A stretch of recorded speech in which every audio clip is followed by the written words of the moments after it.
Bonjour. Lundi, les membres républicains de l'Assemblée législative de l'État de l'Arizona ont tenu une audition publique sur l'intégrité des élections.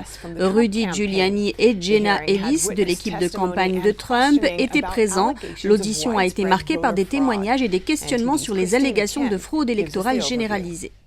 L'audition a commencé à 11h. Rudy Giuliani a pris la parole en premier, déclarant que le corps législatif de l'Arizona a le pouvoir complet et absolu de réglementer sur la sélection des grands électeurs. Votre carrière politique mérite d'être sacrifiée pour sauver le droit de vote en Amérique. À certains moments de notre histoire, des hommes et des femmes se sont portés volontaires pour défendre les droits et les libertés des Américains. L'avocat Giuliani a ajouté que la Cour suprême a statué que les chambres et les sénats de chaque État peuvent récupérer le pouvoir de nommer les grands électeurs. L'avocate Ellis a déclaré que lorsque la voix du peuple est compromise par la fraude, il est du devoir et de l'obligation du législateur d'empêcher que de faux résultats soient certifiés. Mais la secrétaire d'État démocrate de l'Arizona, Katie Hobbs, a déclaré qu'elle n'avait vu aucune preuve d'irrégularité ou de fraude dans l'élection qui pourrait changer les résultats. Matt Braynard est l'ancien chef des données et stratège de Trump président. Il a fait part de ses conclusions sur les votes par correspondance du comté de Maricopa. Il a déclaré que 44% des personnes concernées n'ont jamais demandé de bulletin de vote par correspondance, mais en ont quand même reçu un. Braynard a déclaré qu'il mettra à jour ses conclusions au fur et à mesure que les autres comtés de l'Arizona publieront leurs données. Le docteur Ayuda Rai a ensuite pris la parole. C'est un scientifique, un inventeur et un ingénieur de renommée mondiale dans le domaine des systèmes informatiques. Ayuda Rai a examiné les données officielles du secrétaire d'État de l'Arizona et a créé un graphique montrant les votes cumulés pour Biden et Trump. À partir de ces résultats, il a procédé à de multiples simulations en utilisant différentes combinaisons d'attribution de vote qui pouvaient reproduire ce qui s'est passé le soir des élections. Après de nombreuses combinaisons différentes, il a trouvé un scénario correspondant presque parfaitement aux courbes du soir de l'élection. Dans ce scénario, Biden a obtenu 130% de votes démocrates et Trump a obtenu moins 30% de votes démocrates. Je trouve cela très peu plausible, car cela signifie que Biden a obtenu 130% des votes démocrates et le président Trump a obtenu moins 30% des votes démocrates. Ayuda Rai a dit que ces résultats pouvaient être possibles sous certaines conditions. L'une d'entre elles est qu'il peut y avoir une certaine population au sein des électeurs indépendants qui ont voté pour Biden et que le modèle n'a donc pas pris en compte. Une autre possibilité est que les votes de Biden aient été multipliés par 1,3, ce qui signifie que chaque vote pour Biden est en fait devenu 1,3 votes déclarés et que les votes de Trump ont été réduits à 0,3 votes. Il explique qu'une combinaison de ces deux choses a pu se produire et qu'il continuera ses recherches. Le jour de l'audition, la secrétaire de l'État, Katie Hobbs, a certifié les résultats de l'Arizona. Elle a affirmé que les électeurs devaient, je cite, « savoir qu'ils peuvent être fiers de la façon dont les élections ont été menées avec transparence, justesse et équité, en accord avec les lois de l'Arizona et les procédures électorales, malgré les nombreuses allégations qui affirment le contraire. » Un expert en cybersécurité qui a témoigné lors de l'audition de Pennsylvanie mercredi dernier était également présent à l'audition de l'Arizona lundi. Il a présenté deux irrégularités qui pourraient faire basculer les résultats des élections dans cet État. L'expert en cybersécurité et colonel de l'armée à la retraite Phil Waldron a témoigné lundi devant les législateurs de l'État de l'Arizona. Il a présenté une analyse de données qui montre un pic de vote le jour de l'élection, peu après le début du dépouillement. L'Arizona était un peu différente. Elle a connu une hausse assez forte tout au long de la première partie de la journée de vote, alors que les autres États ont connu une augmentation plus progressive des votes. Mais cette injection de vote a eu lieu à 20h06. Elle est ajustée par rapport au temps universel. C'est donc 143 100 votes qui ont été injectés, ce qui est supérieur à ce que les machines auraient pu traiter. Il a présenté un courriel envoyé le 10 novembre par un anonyme qui affirme avoir été témoin lors d'une réunion du Parti démocrate du comté de Pima en septembre d'un plan détaillé visant à ajouter 35 000 votes frauduleux au total des votes de chaque candidat démocrate. Le courriel a été envoyé à la division criminelle du ministère de la Justice et aux membres de l'Assemblée de l'Arizona. Il est écrit « Nous vous informons que le Pima County Recorder et le Parti démocrate ont ajouté, lors du décompte initial, des votes frauduleux au total des votes par correspondance publiés à 20h le 3 novembre 2020. Cela coïncide donc avec ce que nous avons observé dans l'analyse des données lors de ce pic. Nous n'en avons pris connaissance qu'après les faits. Il y a donc eu environ 35 000 votes frauduleux ajoutés au total des votes de chaque candidat démocrate. Selon l'informateur, sans doute un spécialiste en informatique dans le comté de Pima, les 35 000 votes ont été intégrés dans une répartition configurée et automatiquement ajustés au taux de participation réel. Les votes frauduleux portaient sur les élections locales et fédérales. Ont-ils distribué les votes avec soin pour qu'ils ne paraissent pas suspects? C'est exact. Ils déplacent les algorithmes dans différents quartiers jusqu'à ce qu'ils obtiennent le nombre global souhaité.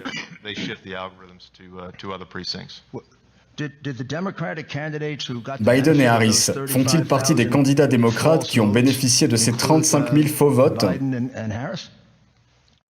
D'après ce courriel, cela a été appliqué à toutes les candidatures locales et fédérales.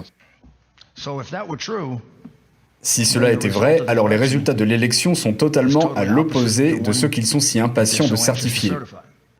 Le colonel Waldron a précisé qu'il espérait que cette personne anonyme se présenterait pour témoigner sous serment, mais à ce jour, elle n'a pas été identifiée.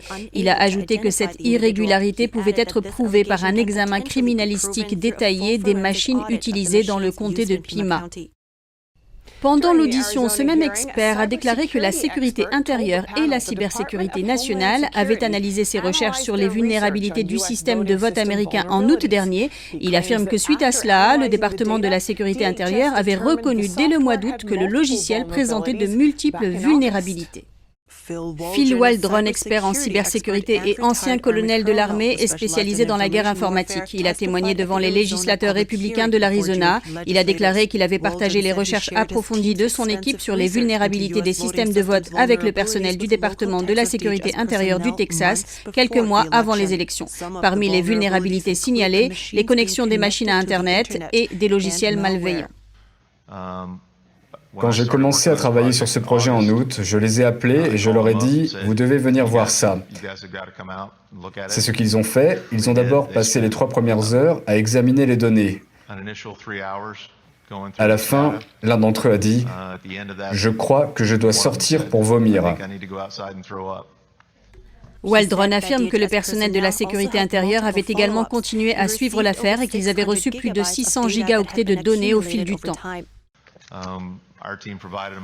Notre équipe leur a fourni plus de 200 gigaoctets de données de confirmation qu'ils ont analysées. Ensuite, il y a eu un balayage passif des données. Après une analyse limitée, ils ont déterminé qu'il y avait des vulnérabilités. Ils ont tenu de nombreuses réunions avec leurs équipes de la cybersécurité. La cybersécurité de l'INA, qui est la division d'évaluation du renseignement.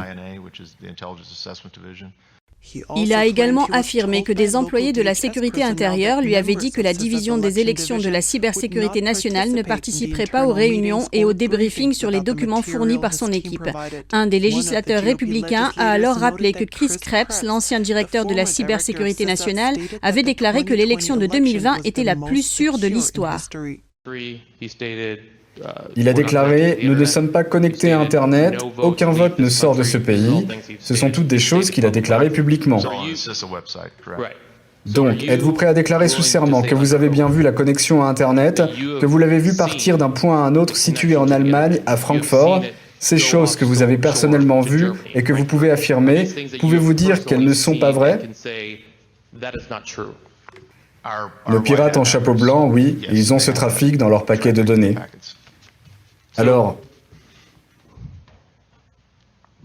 pourquoi ferait-il ce genre de commentaires? Soit il ne sait pas, soit il croit aux fables, soit il ne veut pas que la vérité soit connue. Lorsque Krebs était chef de la cybersécurité nationale, lui et des membres du Conseil gouvernemental de coordination de l'infrastructure électorale de la CISA ont publié une déclaration commune déclarant que l'élection était la plus sûre de l'histoire américaine. Ils déclaraient, je cite, « Il n'y a aucune preuve qu'un système de vote ait supprimé ou perdu des votes, changé des votes ou ait été compromis de quelque manière que ce soit ». Le député Paul Gosar et d'autres législateurs de l'Arizona nous ont fait part de leur réaction à l'audition. Gosar affirme qu'il s'agit d'une problématique bipartisane et que chaque législateur devrait être sur ses gardes. Lors d'une conférence de presse après l'audition sur les élections en Arizona, le membre républicain du Congrès de l'Arizona, Paul Gosar, a déclaré que cette question électorale devrait concerner tout le monde. Ce n'est même pas le sujet d'un seul parti, c'est un problème bipartisan. En fait, l'un de mes collègues, un député très libéral du Maryland, Jamie Raskin, qui siège au sein du comité de surveillance du gouvernement, a introduit une législation parce qu'il était très préoccupé par la corruption des élections de 2016 en ce qui concerne la Russie. Bingo! Donc, nous devrions traiter cela tous ensemble pour la transparence vis-à-vis du public américain. Mark Finchem, représentant républicain de l'État d'Arizona, explique que le problème réside dans la chaîne de contrôle des bulletins de vote. On n'insistera jamais assez sur ce point. Nous n'avons pas de mesures de lutte contre la fraude. Nous avons trop de gens qui ont touché aux bulletins de vote. Nous avons du matériel fabriqué par un pays étranger qui est corruptible à 100%, et nous avons une organisation frauduleuse, c'est-à-dire nos élus, qui permettent la séquestration de ce matériel au lieu de faire preuve de transparence et de dire « Vous savez quoi ? Vous n'avez pas besoin de nous assigner à comparaître, vous n'avez pas besoin de confisquer les machines. Vous savez quoi ? Prenez-en une, faisons un examen criminalistique. » Tout ce que j'entends, c'est un silence assourdissant. Et c'est inacceptable. Sonny Borrelli, un sénateur républicain de l'État de l'Arizona, a rappelé que la présidente de la Chambre des représentants, Nancy Pelosi, avait déclaré sur Twitter en 2017 que l'élection avait été détournée, avec un hashtag « Suivez les faits ». Mais maintenant, dit-il, ils veulent cacher les faits sous le tapis. Le président Trump s'interroge sur l'implication du FBI et du ministère de la Justice. Tous deux ont été remarquablement calmes dans les semaines qui ont suivi le 3 novembre. Le président Trump affirme que la fraude électorale est le plus gros problème auquel il devrait s'intéresser, mais il ajoute qu'il n'a pas eu de leurs nouvelles. Dans une interview avec l'animatrice de Sunday Morning Futures, Maria Bartiromo, sur Fox News, le président Trump a remis en question l'implication du FBI et du département de la justice dans les enquêtes sur la présumée fraude électorale généralisée. Il manque à l'appel. Impossible de vous dire où ils sont. Je demande, est-ce qu'ils sont en train de chercher? Tout le monde dit oui, ils sont en train de chercher. Il a déclaré qu'il n'avait rien vu de la part du département de la justice ou du FBI depuis le jour des élections concernant des fraudes ou des irrégularités présumées. Il a qualifié cette situation de terrible pour notre pays et a déclaré que la fraude électorale est la première chose que l'on devrait examiner. Il s'est demandé pourquoi le FBI ne semble pas s'impliquer. Le président a poursuivi en disant que les enquêtes sur l'ancien directeur du FBI, James Comey, et l'ancien directeur adjoint du FBI, Andrew McCabe, n'ont donné lieu qu'à peu de mesures. Il a également demandé pourquoi le rapport de l'avocat américain John Durham n'a toujours pas été publié. Où en sont-ils avec toutes ces choses? Et qu'est-il arrivé à Durham? Où est Durham? Durham a été nommé par le procureur général William Barr l'année dernière pour rechercher les origines de l'enquête sur la Russie. Il a également enquêté sur les malversations potentielles du FBI et de la CIA pour les administrations précédentes. Des spéculations avançaient que Durham publierait le rapport avant les élections du 3 novembre, mais rien ne s'est concrétisé. L'animatrice a demandé au président s'il allait engager un conseiller spécial pour poursuivre l'enquête sur ce qui s'est passé en 2016. Ils ont dépensé 48 millions de dollars. Weissman et tous ces détracteurs de Trump, ils ont dépensé 48 millions de dollars. C'était l'enquête Mueller. Ils ont passé en revue les impôts, ils ont tout passé en revue. 48 millions de dollars, vous regardez tout. Et ils n'ont trouvé aucune collusion, rien du tout. Le président Trump a déclaré qu'il envisageait de faire appel à un procureur spécial pour poursuivre l'enquête.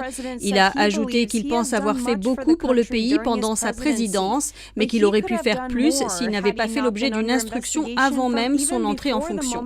La question la plus urgente pour lui en ce moment est sa réélection. Elle est maintenant en jeu alors que son équipe s'efforce de prouver la fraude électorale dans un certain nombre d'États contestés.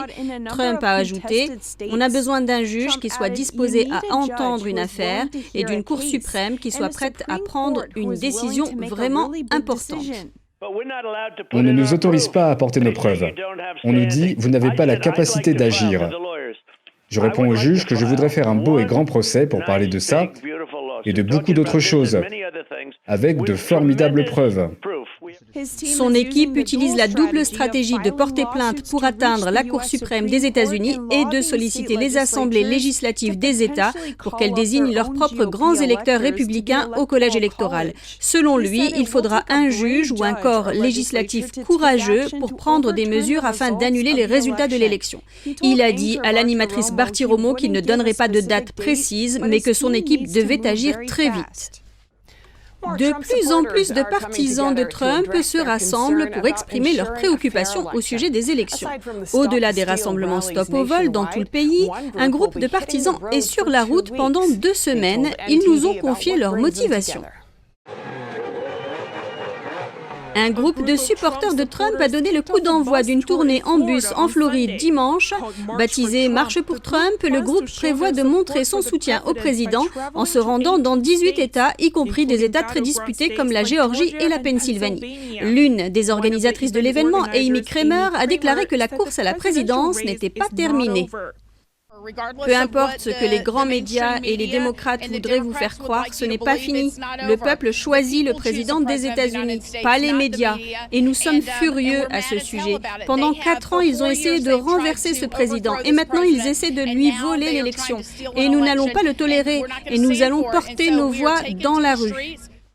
La destination finale du groupe est Washington, D.C., où il prévoit d'organiser une marche pour Trump le 12 décembre.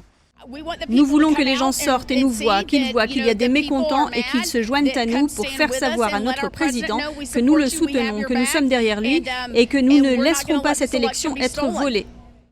Un vétéran de l'armée a confié que la tenue d'élections équitables transcendait les partis politiques.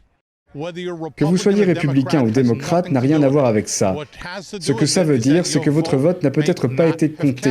On nous a peut-être volé cette élection. On nous l'a peut-être confisquée. Comme beaucoup ici, ils pensent qu'il devrait y avoir une enquête pour savoir s'il y a eu fraude électorale. Je prends mon droit de vote très au sérieux. Et de penser 1 minute que mon vote a pu être éludé en trichant dans les machines à voter et par les personnes derrière ces machines, ça me fait peur. Une chef d'entreprise de Floride fait partie d'un groupe Stop au vol sur Facebook. Elle pense qu'elle est victime de censure. Est-ce qu'on vit dans la Chine communiste? Je sais que c'est ce qu'ils veulent. C'est ce qui va se passer si Biden prend le relais. C'est pour ça que nous nous battons. C'est pour ça que nous nous battons. Nous ne laisserons pas ça se produire.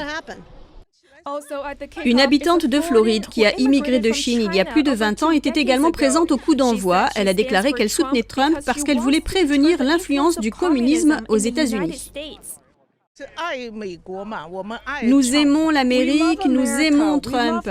Donc nous devons défendre ce pays. Nous voulons la liberté. Nous ne voulons pas que les États-Unis deviennent comme la Chine où le gouvernement contrôle tout. Un vétéran de l'armée a déclaré que c'est peut-être la dernière bataille pour une élection équitable. Si nous ne réglons pas le problème maintenant, nous ne pourrons jamais avoir d'élection honnête à l'avenir. Le convoi s'est arrêté hier à Wilmington, en Caroline du Nord, avant de poursuivre sa route.